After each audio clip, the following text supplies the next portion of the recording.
tu primera valoración. A ver, lo que yo veo es una batalla muy dura, una batalla, eh, diría yo, cruenta por parte de la dictadura judicial, del, del sistema que ha cooptado todas las instituciones guatemaltecas, perfeccionado durante el periodo de Alejandro Yamatese, que lo que estamos viendo en este momento es una batalla feroz de resistencia de parte de quienes tienen cooptadas las instituciones para impedir que ese control suyo, por ejemplo, sobre la Corte de Constitucionalidad, se pierda. Yo no creo que el Ministerio Público haya llegado ayer al, a los centros de votación del Colegio de Abogados para tratar de impedir que se produjera el voto. Llegaron para recoger lo que ellos van a tratar de presentar como evidencias de un proceso con el que espuriamente piensan empantanar si se revierte o no se revierte la elección de magistrado del Consejo Superior Universitario.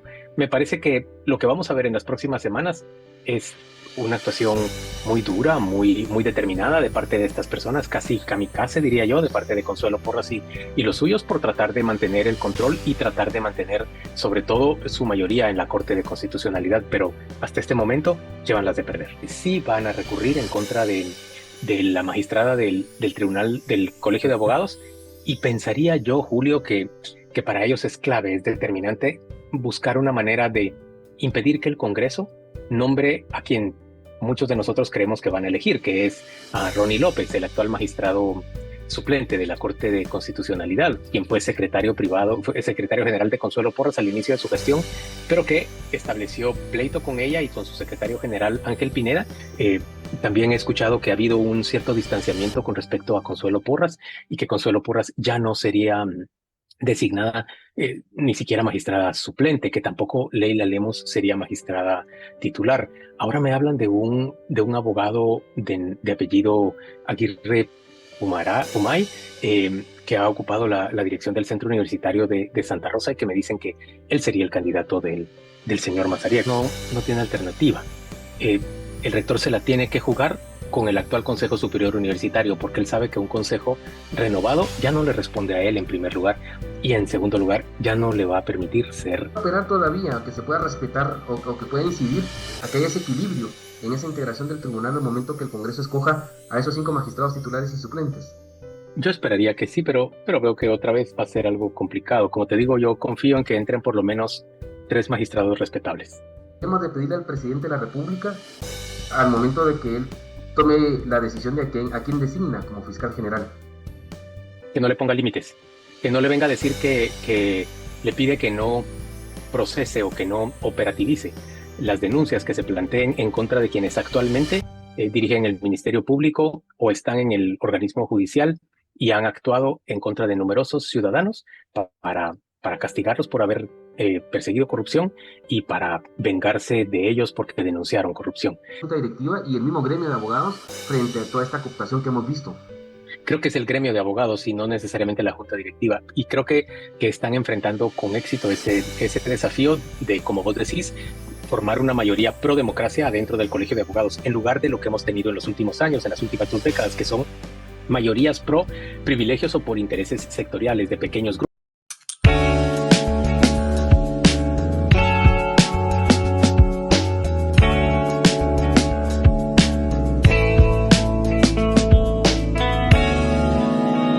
Bienvenidos a un nuevo episodio de Otra Perspectiva Podcast. Hoy tengo a un invitado muy especial, quien le agradezco por la aceptación a participar en este tercer episodio de esta ya tercera temporada de este podcast Otra Perspectiva y por el tiempo que nos está dando. Él no se encuentra en nuestro país, pero es muy conocido.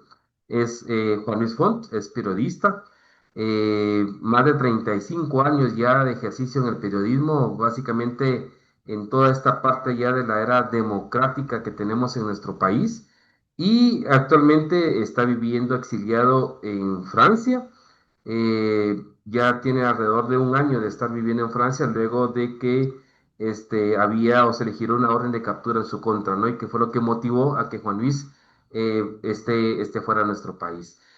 Inicialmente te quiero agradecer, Juan Luis. Para mí es un gran honor que hayas aceptado la invitación en este ejercicio que hemos venido desarrollando en este podcast que finalmente es tratar de generarle elementos de información a la población en cuanto a la realidad tanto nacional como internacional y los elementos que pasan en la coyuntura. Hoy te he invitado un poco para ver desde tu perspectiva y como decía desde el inicio también de esta parte democrática, ¿qué valoraciones hay en cuanto a estas realidades y expectativas a este proceso de cambio o de renovación en las instituciones del segundo grado, le han denominado, que son las instituciones como de control que los constituyentes configuraron, con algunas ideas que no necesariamente se están cumpliendo hoy, pero que de una u otra manera son parte de este sistema republicano. De ahí nos estamos refiriendo a la Corte de Constitucionalidad, al Tribunal Supremo Electoral, a la Fiscalía General del Ministerio Público, ¿verdad? Que son los que tenemos en los 3 meses siguientes, y hasta octubre miraremos el tema de la renovación de la Contraloría General de Cuentas. Entonces, en esta atención, te agradezco, Juan Luis, por tu tiempo, por participar en este podcast. Y inicialmente, preguntarte, bueno, ayer estuviste también muy activo en las redes. ¿Cuál es tu perspectiva y cuál es tu análisis de esas escenas que vistes sobre el apersonamiento del Ministerio Público en los dos centros de votación del Colegio de Abogados y Notarios? Primero había dudas en cuanto a que se iban a suspender la elección y se iban a llevar las urnas. Se le procede a realizar una fotografía. Ese proceso que ustedes ven sobre esta mesa 18 es lo mismo que se repitió sobre otras 6 mesas, pese a que en este lugar hay 9 en total. El interés fue únicamente por 6 de las 9 mesas a las cuales se les realizó esta toma de imágenes sobre uno de los documentos que para este proceso resulta ser de vital importancia, pues el fiscal que hasta había sido trasladado hacia este centro, que es el que tiene a su cargo las diligencias que se están desarrollando en este momento, continúa pasando por cada una de estas mesas para poder recopilar la información que se ha obtenido de cada una de las mismas por parte. Vamos a molestar. Ya han concluido con el total de conteo de votos sobre este lugar. ¿Cuántos votantes obtuvo? Pero saber si en este caso se estaría llevando el Ministerio Público las actas de los resultados. No, la realidad es que se llevaron a cabo las votaciones tal y como lo habíamos expresado anteriormente. Se cerró el centro de votación a las 18 horas con un total de votantes de 3.491 votantes. Ahora, ellos continuaron haciendo su diligencia correspondiente, hicieron las actas respectivas, no se llevaron absolutamente nada físico, únicamente videos, fotografías y algunos datos de los padrones. Y un fiscal del Ministerio Público, quien era el encargado de andar documentando cómo se estaba llevando el proceso del conteo, y hubo un momento de tensión cuando nos presentamos con la presidenta del Colegio de Abogados y Notarios, y durante su intervención el Ministerio Público como la Policía Nacional Civil decidió realizar una revisión corporal para identificar si contaba con algún celular, según la información que tenemos. Una instrucción de orden de secuestro de los teléfonos de Patricia Lizeth Gómez Barrera. Le estoy explicando que en el mes de diciembre yo pedí un teléfono institucional. ¿Pueden permitir que simplemente Presidenta, ¿le explicaron por qué? Que entregue los teléfonos de Patricia Gámez? Presidenta, ¿le han explicado por qué de esta solicitud en particular? Solo me voy a quitar el saco.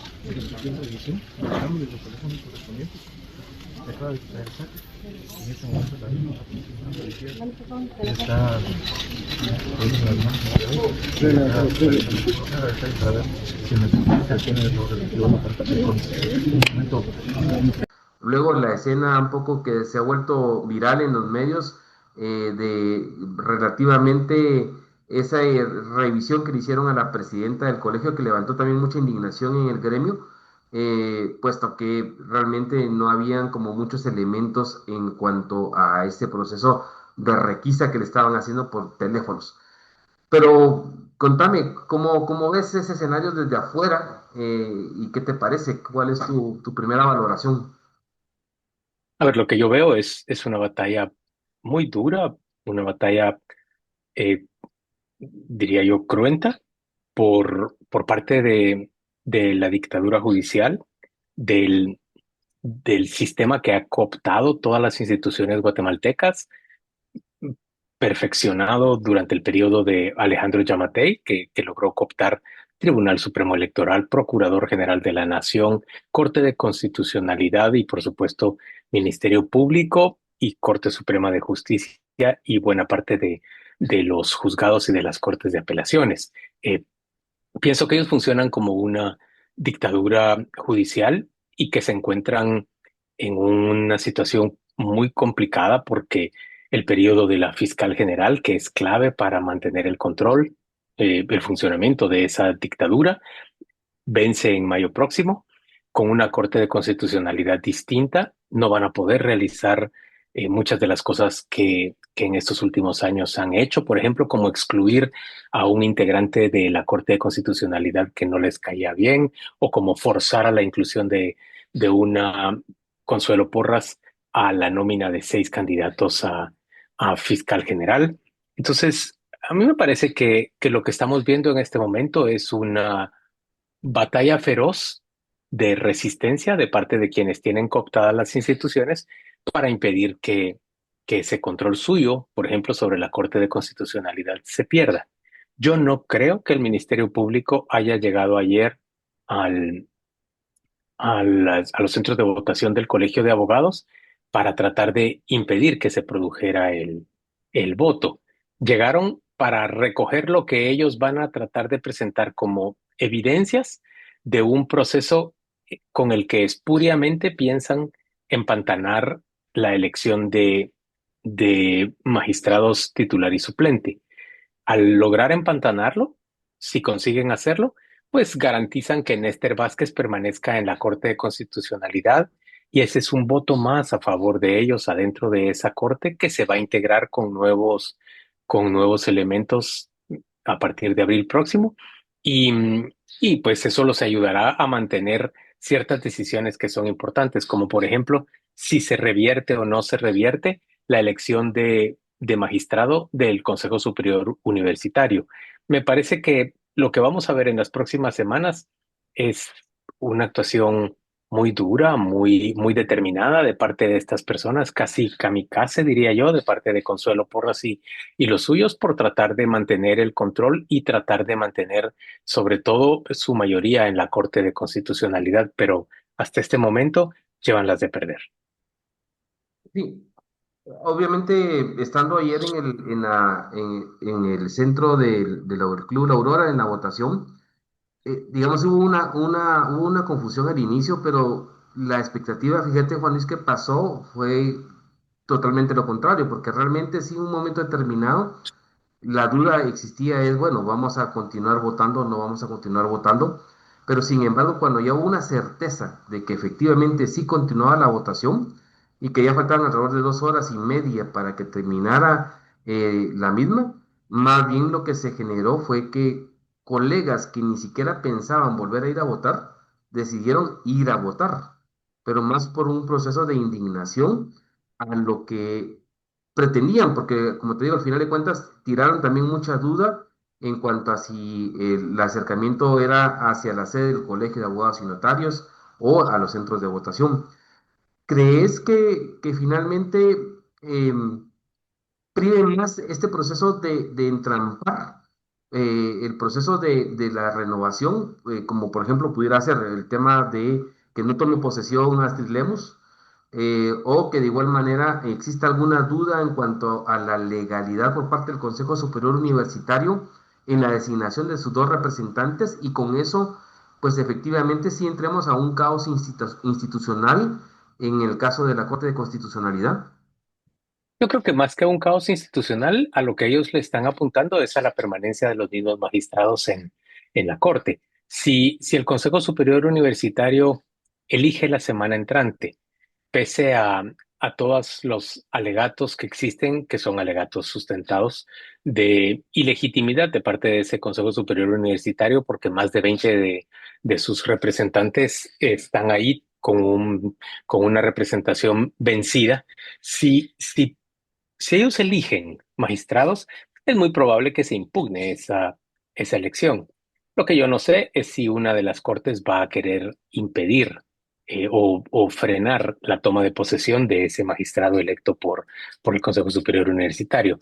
Me parece que sí van a recurrir en contra de la magistrada del Tribunal del Colegio de Abogados y pensaría yo, Julio, que para ellos es clave, es determinante buscar una manera de impedir que el Congreso nombre a quien muchos de nosotros creemos que van a elegir, que es a Ronnie López, el actual magistrado suplente de la Corte de Constitucionalidad, quien fue secretario privado, fue secretario general de Consuelo Porras al inicio de su gestión, pero que estableció pleito con ella y con su secretario general Ángel Pineda y que ha votado a favor de principios democráticos en la CC en los últimos tiempos. Entonces, yo creo que para quienes apoyan ese acuerdo que gestó eh, Alejandro Yamatei de impunidad para la corrupción, garantías de que no se persigue al que roba fondos públicos. Para ellos es determinante sobre todo la elección en el Congreso, porque esa marca el cambio. Si ya el Colegio de Abogados eligió a una persona que va completamente en contra de la línea de ellos, si Bernardo Arevalo, como se prevé, elige a una persona que va en contra de la línea de ellos, que el Congreso elija a esa persona marcaría mayoría para esta línea pro democracia y eso afectaría sensiblemente los intereses de quienes, usando la Corte de Constitucionalidad, hasta ahora han hecho prevalecer sus intereses. Vos has visto que la Corte de Constitucionalidad ha dado por buena la exculpación de grandes corruptos del país. Ahora, yo regresando un poquito todavía al colegio, antes de que pasemos al escenario del Congreso y del Consejo, solo tengo dos inquietudes, digamos, que me gustaría ver tu criterio. Uno es, en el tema de la impugnación, básicamente los argumentos que ya dejaron dar a conocer hoy son bastante irrisorios. El tema de marcar que hubieron más de 3.000 votos nulos por carnets que han sido expedidos de forma anómala, cuando finalmente, en el caso del colegio, los carnets no son un punto de referencia para que ejercemos el voto. Lo que vale es el padrón porque uno marca si está colegiado y si está activo y sobre esa base es que uno ejerce el voto. Entonces, quienes, digamos, conocen el funcionamiento del gremio, saben que ese argumento realmente es bastante ridículo. Que un juez quiera darle como una base, un sustento, me parece que no sé, o sea, sería como muy complejo o demasiado el cinismo de que quisieran trabajar y con eso, digamos, bloquear, por ejemplo, la toma de posesión de la licenciada Lemos. Pero a estas alturas, ¿crees que les importe parecer demasiado cínicos o demasiado temerarios para usar argumentos espurios? Solo te recuerdo que el segundo caso que se abrió en contra de José Rubén Zamora, por el que todavía guardaba prisión hasta hace unos días, era porque su esposa había firmado las boletas de salida de migración. Correcto. Mal que use mi caso como una referencia. Ojalá tengamos tiempo de que yo explique por qué razón a mí me dictaron una orden de captura y qué acusación tengo yo de parte del Ministerio Público y de Alejandro Sinibaldi, pero a ver, a mí me dictan una orden de captura con el argumento de que Erika Ifán, que era la persona que estaba llevando mi caso, ella había aceptado, a petición de mi defensa, subsumir mi caso o conexar mi caso en su juzgado porque su juzgado conocía todos los casos de corrupción de Alejandro Sinibaldi. Y entonces Curruchiche llega delante de la jueza Abelina Cruz y le dice, mire, eso es un pacto colusorio porque ellos dos son amigos. Él pidió que ella llevara su caso para que le garantizara impunidad, aunque la jueza simplemente tenía que supervisar la investigación de mi caso. Y entonces le pregunta a la juez, ¿cuáles son las evidencias que usted tiene? Ellos se seguían mutuamente en Twitter y 3 años antes de que se diera este caso, ella había sido considerada como un personaje del año en su programa de radio. Con esos elementos, la jueza me dictó una orden de captura. Esto ocurrió el 6 de diciembre de 2024. Yo me encontraba en Francia visitando a mis hijos y entonces, pues mi esposa y yo iniciamos trámite de solicitud de asilo y un país como Francia no te otorga asilo si vos no logras demostrar fehacientemente que sos objeto de una persecución política o de una persecución, de una criminalización penal. Eh, pues yo tenía todos los elementos para demostrarlo, pero además es que tanto Francia como toda Europa tienen sancionadas por comportamiento antidemocrático a todas las personas que han actuado, en el caso mío, por ejemplo, en mi contra, desde el señor Sinibaldi hasta el señor Curruchiche, la señora Consuelo Porras, eh, los señores de la Fundación del Terrorismo, todos pues. Claro, claro. Con eso habían elementos suficientes para determinar cabalmente esa persecución Nuestro política. sistema de justicia no está usando argumentos serios y sólidos para perseguir a la gente a la que quieren acallar o a la que quieren castigar. Por esa razón es que vos ves que, por ejemplo, hoy día viernes no acuden fiscales a una audiencia y el juez les dice, ustedes no están viniendo porque no tienen un caso. Se están Claro. excusando porque carecen de pruebas para... Y eso es así. Simplemente prefieren mantener a la gente en la cárcel en lugar de evacuar las audiencias. Si no tienen pruebas en contra de la gente, deberían permitir que sean puestas en libertad. Sí, claro. Yo solo digo, retomando una última idea con relación al tema del canje. De una u otra manera, el resultado de ayer, siendo un gremio muy conservador y muy polémico, marca una luz de esperanza. Independientemente con todas las limitaciones y las trampas, pues finalmente se logran imponer en tanto en la titularidad como en la suplencia, en este caso dos profesionales que de una u otra manera han ido marcando dentro de una corriente una posibilidad de cambio dentro de este gremio y no digamos el Tribunal Electoral. Y viendo la escena también de la presidenta, yo te preguntaría, digamos, ¿qué desafíos consideras que debería de tener esta junta directiva en el Colegio de Abogados para precisamente ir como también consolidando estas alternativas prodemocráticas? Porque realmente son alternativas prodemocracia, no son de extremo izquierda como algunos lo quieren ver, ni nada por el estilo, pero simplemente es democrático, es que funciona un sistema republicano en nuestro país. ¿Qué crees que debería qué desafío tiene la junta directiva y el mismo gremio de abogados frente a toda esta cooptación que hemos visto? Creo que es el gremio de abogados y no necesariamente la junta directiva. Y creo que están enfrentando con éxito ese desafío de, como vos decís, formar una mayoría pro democracia adentro del Colegio de Abogados, en lugar de lo que hemos tenido en los últimos años, en las últimas 2 décadas, que son mayorías pro privilegios o por intereses sectoriales de pequeños grupos. El grupo ASPA de Néstor Vázquez, el grupo de Estuardo Galvez, el grupo de Roberto López Villatoro, todos esos grupos están languideciendo el día de hoy y creo que tenemos que darle un inmenso mérito y reconocimiento a dos abogados jóvenes que en lo absoluto deberían ser vistos como sospechosos de ser de izquierda. Uno se llama Edgar Ortiz y entiendo que es un muchacho que sale de la Universidad Marroquín. El otro se llama Gregorio Saavedra y es un muchacho que sale de la Universidad Landívar. Son dos personas con una gran visión, pero además con un patriotismo y un sentido democrático admirable, de verdad, muy jóvenes que son capaces de ponerse de acuerdo con una gran cantidad de pequeños grupos de abogados, montan una coalición muy exitosa, Unidad por la Democracia. Yo creo que no podían haber encontrado un mejor nombre y le logran ganar ya, Julio, lo que es bien importante, 3 elecciones consecutivas a los grupos tradicionales. Le logran ganar la junta directiva que dirige Patricia Gámez. Logran ganar la representación ante el Tribunal Supremo Electoral y ahora logran ganar la magistratura para la Corte de Constitucionalidad. Es precaria todavía la mayoría que estos muchachos y quienes los acompañan han creado, pero es una mayoría que ya se impone 3 veces consecutivas.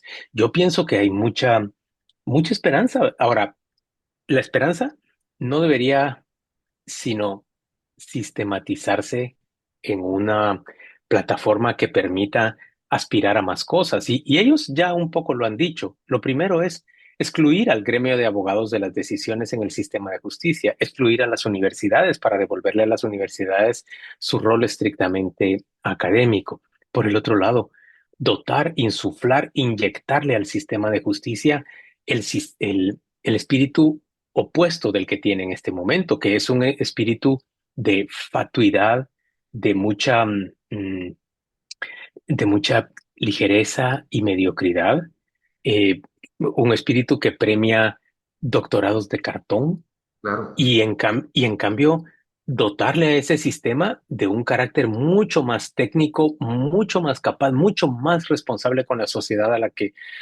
está sirviendo. Necesitamos en Guatemala crear carrera de jueces y carrera de abogados diferenciadas, porque es un rol distinto el que se está jugando en una... Claro, deben tener unos años básicos en común, pero no me dejarás mentir que ser juez y aspirar luego a ser magistrado supone pues unas condiciones específicas. La otra cosa es, necesitamos consolidar la carrera judicial y necesitamos alejar lo más posible, no estoy diciendo enteramente, pero alejar lo más posible la política de las decisiones de quiénes deben integrar nuestras cortes más altas. Sí, efectivamente yo creo que al final de cuentas es un tema de desafíos porque hay algunos temas a los que mencionas y que también ya lo ha dicho Edgar, por ejemplo, que pasa por un tema constitucional, ¿verdad? Entonces no es un proceso de corto plazo, sino que es una posibilidad de una agenda más bien de mediano y largo plazo que se requiere como de una forma a lo que indicabas, a que pudiera haber una consolidación mayor, ¿verdad? Porque es una propuesta de más largo alcance y que también es una mezcla, porque al final, pues, yo lo he visto un poco entre el tema de liderazgos de la vieja guardia estudiantil sancarlista, con ideas innovadoras, digamos, de estudiantes de las, o profesionales de las privadas, que yo creo que ha sido una mezcla interesante que ojalá termine de consolidarse. Y de una u otra manera que también permita avanzar en el desarrollo democrático del país, porque al final de cuentas somos como un espejo también de esa composición social frente a otros temas a nivel nacional, ¿verdad? Que yo creo que ese es el desafío que vos marcas ahí, que es importante que lo tengamos. Pero bueno, más allá de eso, pasando al tema de la renovación, vamos al tema del Consejo Superior Universitario. Ya lo decías al inicio en cuanto al tema de la posibilidad de que, pues, está marcada la convocatoria al Consejo Superior Universitario para este lunes. Yo entiendo que hay más de 25 cargos que están vencidos. Mas, sin embargo, al parecer, platicando con algunos integrantes del Consejo Superior, más por presión y por miedo, aunque la decisión de ayer, creo yo que de repente alienta a que haya una posición un poquito más de resistencia, están marcados a la agenda de poder elegir el día lunes nuevos magistrados a la Corte de Constitucionalidad, teniendo también como antecedente que también, recordate que dejaron sin efecto hace 4 años también la de primera designación que hizo el Consejo Superior Universitario. En ese sentido, ¿crees que la posición del rector o en funciones y con todas las denominaciones que hay hacia el tema de Walter Mazariegos, esté plenamente decidido a que se anime a hacer la designación, sabiendo que eso de una u otra manera también puede marcar que no cuaje esa elección y tengan que repetirlo nuevamente? Mm, yo creo que el rector no tiene alternativa. eh, el rector se la tiene que jugar con el actual Consejo Superior Universitario, porque él sabe que un consejo renovado ya no le responde a él en primer lugar y en segundo lugar ya no le va a permitir ser rector por otros 4 años. Entonces a mí me parece que el rector se las va a jugar de cualquier forma y sin embargo, Julio, en los últimos 2 días he estado escuchando cosas inquietantes como por ejemplo que ayer muchos abogados leales a la línea de Mazariegos en la Universidad de San Carlos, prefirieron votar por Astrid Lemus en el Colegio de Abogados. Eh, También he escuchado que ha habido un cierto distanciamiento con respecto a Consuelo Porras y que Consuelo Porras ya no sería designada ni siquiera magistrada suplente, que tampoco Leila Lemus sería magistrada titular. Ahora me hablan de un abogado de apellido Aguirre Pumay, que ha ocupado la dirección del Centro Universitario de Santa Rosa y que me dicen que él sería el candidato del señor Mazariegos. Pero a tu pregunta específica, yo creo que sí van a elegir el lunes porque es la opción que le queda a él aunque se la vote luego la Corte de Constitucionalidad, que supongo que si no elige ya a Leila y a Consuelo, seguramente se la van a votar, Claro. él necesita correrse el riesgo. Claro, sí, en esta lógica, bueno, ese entendimiento de que haya que algún grupo de profesionales se haya como desmarcado en el respaldo, por ejemplo, hacia Estuardo Gálvez por la lógica también del apoyo de Néstor Vázquez, hay que entenderlo que también es una lógica histórica, ¿verdad, Juan? Es que eso nos llevaría solo en sí un episodio, porque al final de cuentas, alguien ayer también hablábamos quien no conoce un poquito la dinámica entre de San Carlos y cómo se fueron marcando estos grupos de poder, no entendería muy bien un momento determinado que sí, a veces hay como alguna serie de pugnas irreconciliables, ¿verdad? Que de una u otra manera te marcan un escenario distinto, pero bueno, pero más allá Ahora, de eso, Julio, qué tristeza que esos grupos, con esos liderazgos como el de Néstor, como el de López Villatoro, como el de este otro señor, Estuardo Gálvez, hayan prohijado un sistema judicial como el que tenemos, plagado de jueces eh, venales, criminalizadores, capaces de subvertir la ley de una manera tan abusiva. ¿Cómo es posible que haya habido jueces que se vinieran en contra de nuestro sistema electoral en 2023 simplemente porque no les gustó quién ganaba? Es que es increíble. es que ahí es el elemento de la mediocridad que marcabas al inicio, un poco que lo que también volvíamos a lo que planteaba Edgar, ¿verdad? A la necesidad de realmente generar una verdadera carrera judicial, porque uno lo conoce, pues, o sea, uno tiene gente que estuvo ahí en las aulas universitarias y vos sabías qué tipo de personajes eran, y que de repente en este sistema, con una serie de beneficios y favores, lograron llegar a tener esos títulos y llegar a ascender a puestos de magistrados o de jueces, sabiendo que realmente el nivel no es el más competente. Pero al final de cuentas, como te digo, esos sectores y esa pugna, de una u otra manera, también evidencia un poco el resultado de ayer, ¿verdad? En función al tema del gremio.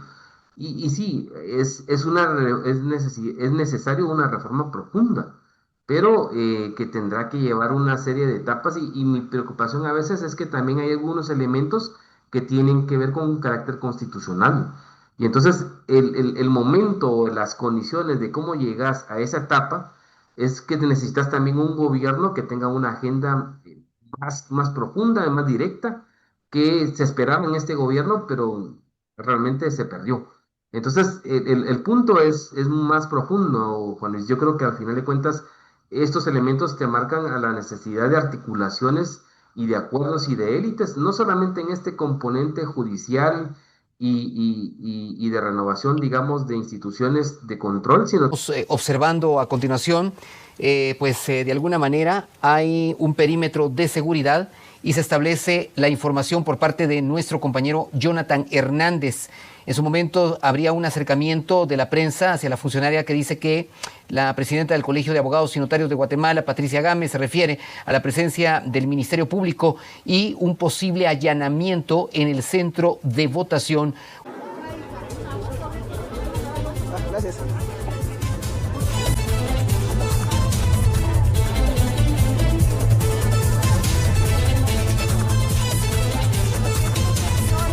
Vamos a ir describiendo las escenas que observan este instante y es que agentes del Ministerio Público harían su llegada al centro de votación también Club La Aurora en la zona 13 capitalina. Seguridad.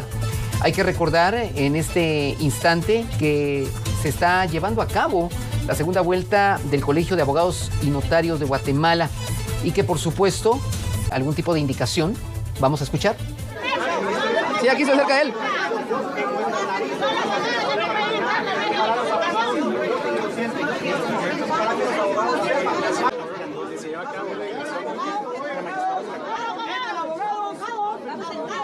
La fiscal que está a cargo y la fiscalía que está a cargo de este operativo es la Fiscalía de Delitos Cometidos contra Operadores de Justicia.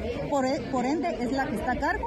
Existe una reserva parcial de las actuaciones, es parcial. Dentro del movimiento de las votaciones del Colegio de Abogados y Notarios de Guatemala, la Corte de Constitucionalidad informó 2 diligencias de investigación en los inmuebles donde se lleva a cabo el proceso de elección del Colegio de Abogados y Notarios de Guatemala para magistrados titulares y suplentes de la Corte de Constitucionalidad. Estas diligencias se efectúan en el marco de investigaciones bajo reserva parcial que están relacionadas con presuntas anomalías detectadas durante la primera vuelta de dichas elecciones, con el objetivo de recabar información que permita establecer o descartar los hechos denunciados. También del país en general, ¿verdad? Pero ese creo que es como un poco el tema del desafío que ojalá que no se pierda con estos espacios de esperanza que se están marcando para que efectivamente pudiera haber una renovación democrática, que es lo que falta en nuestro país. Ojalá, ojalá como vos decís. Pero bueno, pero volvamos al tema. Eh, es viable, es posible que en un momento determinado, como te digo, los resultados no sean los que se están planteando originalmente en el Consejo Superior, en cuanto a que no sean propuestos ni la actual magistrada Leila Lemus, ni la fiscal general en el Consejo Superior, y que eso también marcaría un escenario distinto. Vayamos al Congreso. El Congreso ha abierto un proceso, de hecho se cierra la inscripción hasta el próximo viernes. Eh, ¿Cuál crees que debería ser el perfil que debería de considerar el Congreso de la República para elegir a ese magistrado titular y suplente? Sobre todo porque en este escenario en particular, hoy no tenemos un diputado que originalmente quisiera aspirar a ocupar esa plaza como venían dándose en los últimos dos, tres procesos, donde hubieron diputados que de una u otra manera por su reconocimiento o por su recorrido, pues obviamente eran como los candidatos naturales a ser seleccionados por el Congreso. Pero hoy no tenemos un perfil de esa naturaleza como un García Rodas, por ejemplo, o algún otro diputado que tuviera un reconocimiento dentro de la carrera jurídica. Entonces te digo, es viable que sí le pidamos un perfil al Congreso Mm, de ese magistrado. es, sí, se lo deberíamos pedir, pero yo básicamente lo que pediría es un jurista de reconocida trayectoria y de principios de apego a la democracia y al orden constitucional. Yo no buscaría mucho más. Yo no creo que haya que interesarse por la línea ideológica de, de los magistrados. Yo no creo que haya que interesarse especialmente porque hayan tenido una trayectoria solo en lo corporativo o solo en lo penal o solo... No, a mí no me parece que eso sea lo más relevante. Yo sí quisiera gente que conozca a fondo la Constitución y gente que haya demostrado en momentos clave que tienen apego democrático. Yo mismo he sido crítico de Ronnie López por su trabajo inicial con Consuelo Porras y por algunas actitudes que él tomó, pero debo admitir que sus más recientes resoluciones en la Corte de Constitucionalidad me parecen unas resoluciones apegadas a derecho y a principios democráticos y pienso que él, si a él lo elige el Congreso, creo que le está haciendo un servicio a la Corte. Claro. Bueno, de hecho, la Corte de Constitucionalidad también ha estado generando toda una serie de sentencias que son las que también han determinado mucha confusión en el Congreso, Juan Luis. En estos últimos 2 años, este proceso de división de los bloques, el rol de los secretarios generales, las expulsiones, también ha generado un tema de caos que yo creo que al igual es importante que también haya como un equilibrio dentro de ese perfil de esa posición democrática, pero que de igual manera también responda un poco a la lógica del funcionamiento de los partidos y del Congreso, porque realmente ha generado mucha confusión y es una muestra de esa división eh, y de esa incertidumbre de los bloques legislativos que hay actualmente en el Congreso. Y partiendo de eso, ¿qué fuerzas políticas crees que son como las que pueden tener un papel más relevante en la designación de ese magistrado suplente y titular en el Congreso de la República? Creo que va a ser esa alianza que se ha articulado en torno a Samuel Pérez, básicamente, que sigue siendo el líder del grupo oficialista. Creo que Luis Aguirre tiene liderazgo del grupo del partido Cabal. Creo que Adín Maldonado tiene liderazgo del grupo que se separó de Sandra Torres. Pienso que ellos con otros grupos más pequeños logran armar aproximadamente 90 votos, que yo creo que es con lo que se va a elegir al magistrado, aunque entiendo que Dina Ochoa está también luchando por ser ella tomada en cuenta y podría ser que ella logre recoger algunos votos ahí adentro. Sí, bueno, yo creo que ahí, como te digo, falta todavía una semana para conocer la lista de candidatos, ¿verdad? Yo creo que a partir de ahí vamos a saber también si finalmente, bueno, ya lo dijo ella ayer en la elección del colegio, que ella sí estaba pensando volver a buscar la reelección en la magistratura, pero también hay algunos otros actores que de una u otra manera por ahí también pudiera hacer que pudieran aparecer.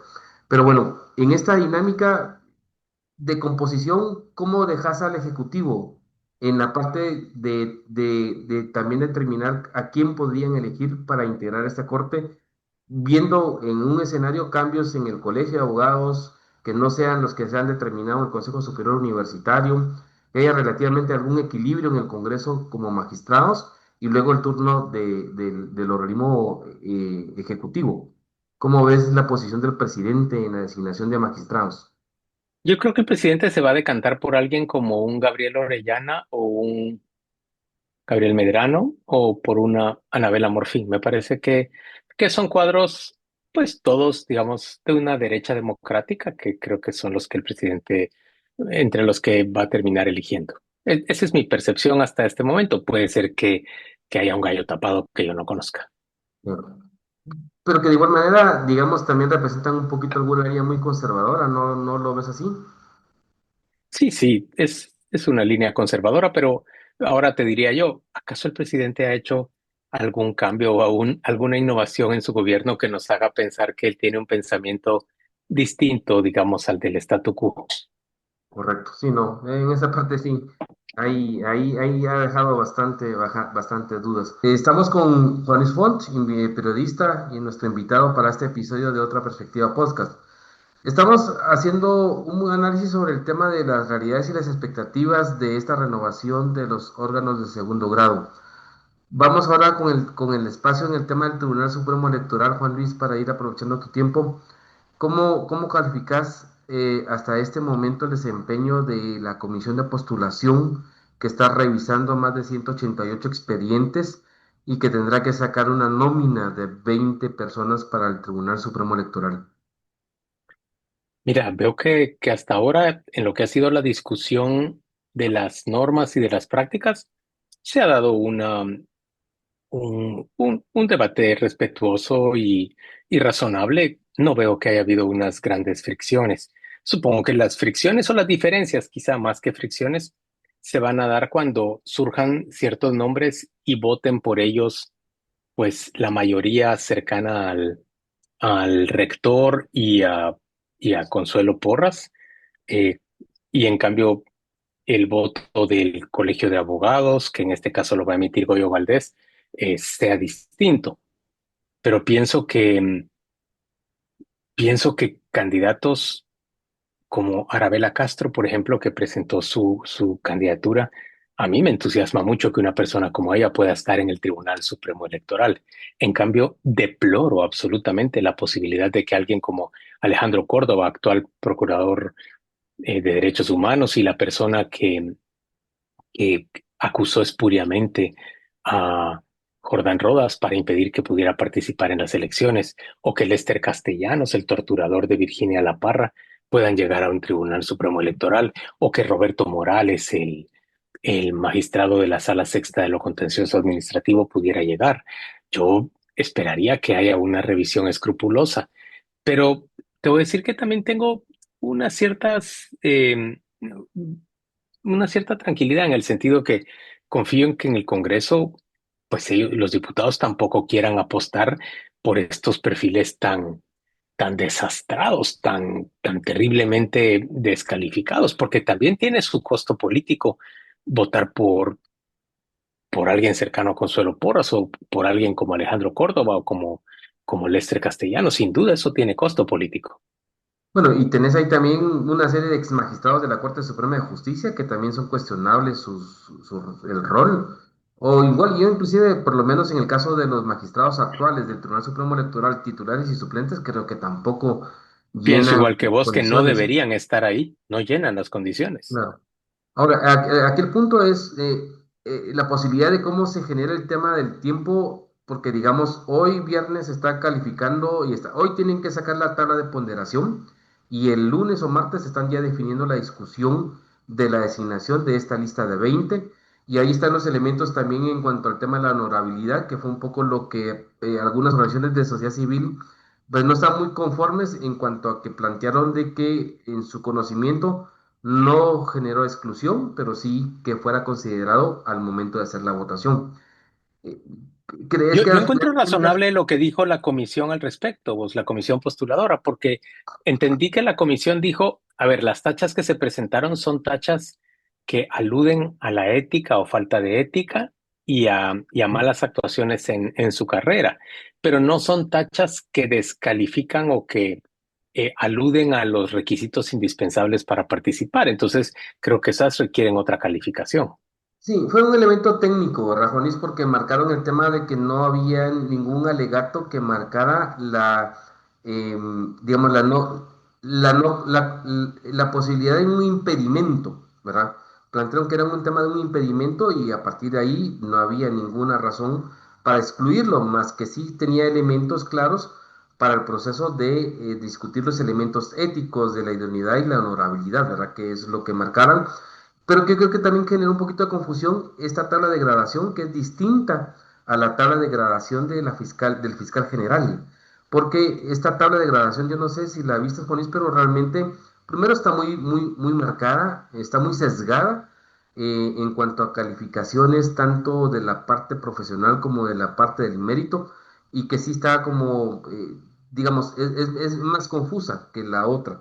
Pero bueno, aquí el punto es que de igual forma hay un tiempo para que efectivamente pudiera haber una mejor discusión y que tal vez estos perfiles que hemos mencionado, hay 38 que han sido señalados por sociedad civil, no pudieran ser considerados, pero te deja un gran grupo, te deja un gran grupo de profesionales todavía que de una u otra manera debería de servir a que haya un equilibrio en la parte del Congreso de la República para que tengas, digamos, dentro de esos cinco, gente que tenga conocimiento en el tema electoral, porque el problema es que ha habido gente que no tiene conocimiento en tema electoral. Ahí tenés algunos actores del Tribunal Supremo Electoral que yo creo que podrían ser valiosos que se consideren, pero que también tengan elementos de vinculación a partidos políticos, porque también el tema es que el tribunal también tiene que articular con partidos políticos y está llegando gente que no tiene una lógica de cómo funciona o cómo o deberían de operar los partidos políticos. Y el otro elemento es el tema de la justicia, que es otro elemento que el tribunal le falta, ¿verdad? En cuanto al tema de la justicia electoral, que yo creo que ahí es el Congreso es el que tendría que ponderar estos equilibrios de carreras y de funciones para que efectivamente pudiéramos tener un tribunal distinto, que es lo que yo creo que demanda. Eh, Al final, ¿crees que sí pueda operar todavía, que se pueda respetar o que pueda incidir a que haya ese equilibrio en esa integración del tribunal al momento que el Congreso escoja a esos cinco magistrados titulares y suplentes? Yo esperaría que sí, pero veo que otra vez va a ser algo complicado. Como te digo, yo confío en que entren por lo menos tres magistrados respetables. Ok. Y bueno, y luego en cuanto al tema del Ministerio Público, ¿qué crees que nos puede esperar? ¿Qué valoración tenés inicialmente la integración de la comisión de postulación y de la nómina? Y bueno, ya hay una fecha, ya hay un cronograma definido que en pocas semanas sabremos quiénes podrían ser los aspirantes a fiscal general en el Ministerio Público. ¿Qué valoración tenés de cómo va caminando este proceso? Vieras que la retroalimentación que tengo es bastante positiva. Me hablan de unas discusiones serias, sólidas en la, en la comisión postuladora. Me hablan de un buen papel de la presidenta del Colegio de Abogados y del presidente de la Corte Suprema de Justicia, el presidente interino. En general, parece que hasta ahora, claro, ni siquiera se han empezado a recibir las solicitudes. Creo que a partir de hoy se empiezan a recibir. Em, ¿Y crees que sí marcará una diferencia el tema de que ahí sí habrá posibilidad de entrevistar a los candidatos y que además van a estar sujetos a una prueba? Sí, aunque las preguntas que ya quedaron ahí establecidas son preguntas francamente bastante teóricas, ¿verdad? Claro. Si a mí me ponen a entrevistar a cualquier aspirante a fiscal general, a mí me gustaría preguntarle qué piensa de que se haya perseguido y que se persiga todavía a fiscales que documentaron casos de lucha contra la corrupción en el país y si encuentra sólidas, por ejemplo, las razones para solicitar orden de captura en contra de Tel Valdana, o en contra de Mayra Vélez o de Juan Francisco Sandoval. A mí me parece que esas respuestas me ayudarían a establecer si la persona que tengo delante es una persona que tiene pues una visión apropiada del rol del Ministerio Público o si cree que es un instrumento político. Claro. ¿Quiénes crees que pudieran aparecer como posibles aspirantes, Juan Luis? Fíjate que no tengo nombres al respecto. Alguien me había mencionado también a Anabela Morfín para fiscal general, pero realmente no lo creo, no creo que ese sea el perfil de un fiscal. Hablan también de Maco Villeda, el actual ministro Claro. de Gobernación. Habría que verlo, por supuesto.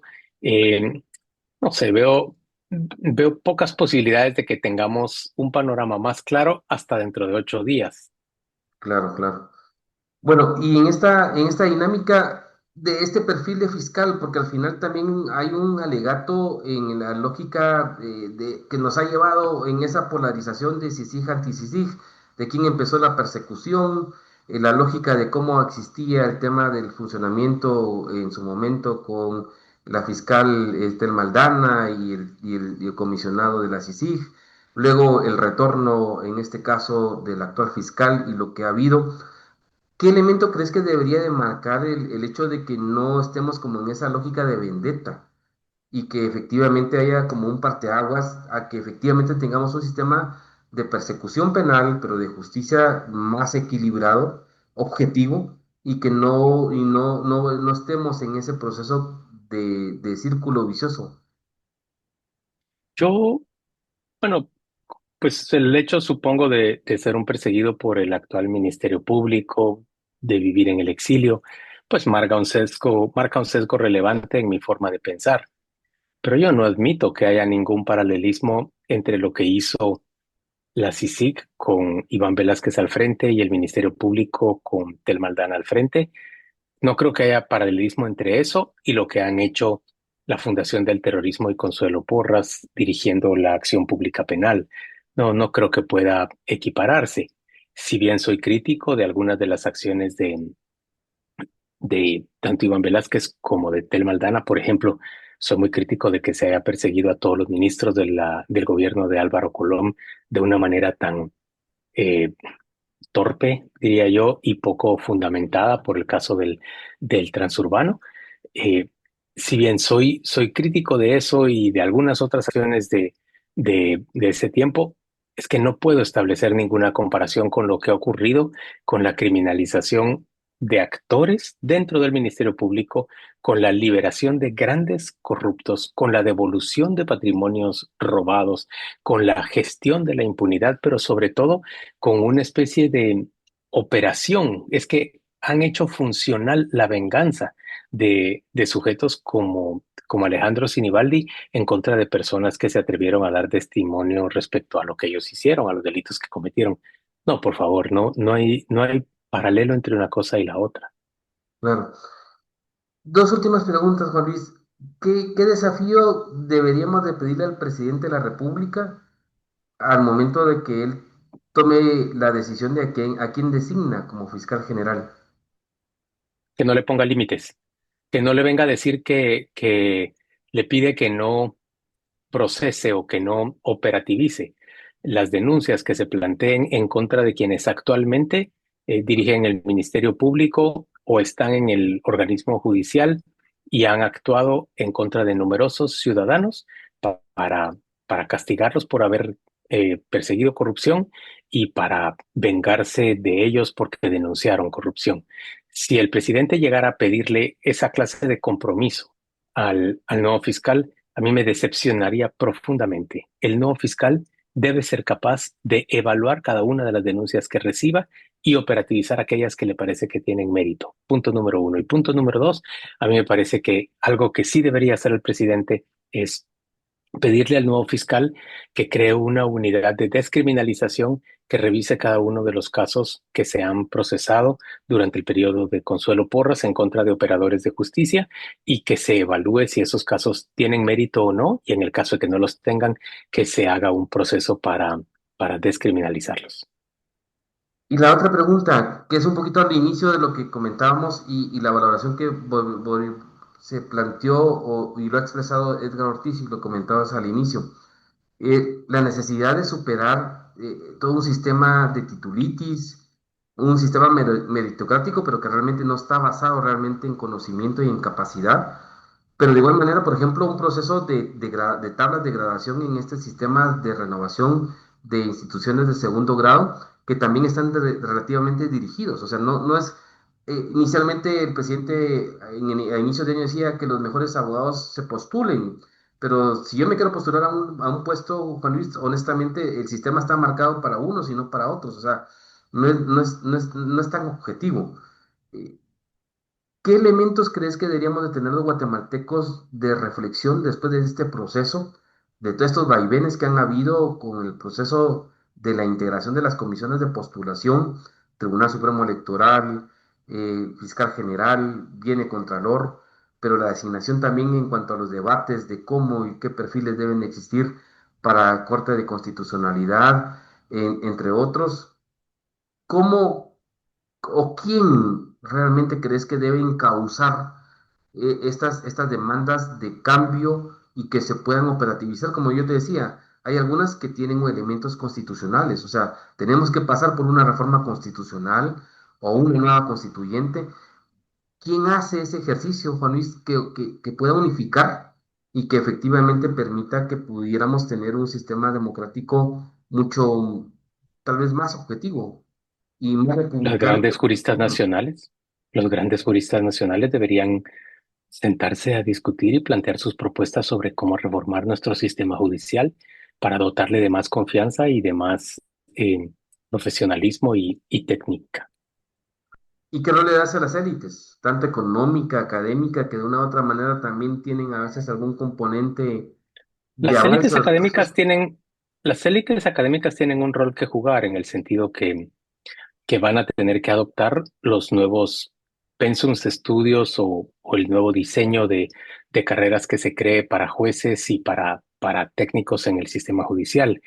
Pero más allá de eso, yo no creo que las élites deban tener un rol en definir qué magistrados quieren ellos. Y eso es lo que han hecho todo el tiempo y eso es lo que nos tiene donde estamos. Correcto. Bueno, Juan Luis, yo te agradezco por tu tiempo y si algún mensaje final que quisieras darnos. Solo que estén bien, que me alegra mucho platicar con vos y que les deseo suerte a todos.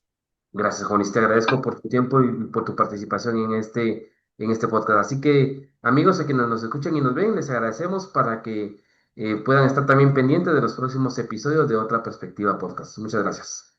Muchas gracias. Hasta luego. Hasta luego.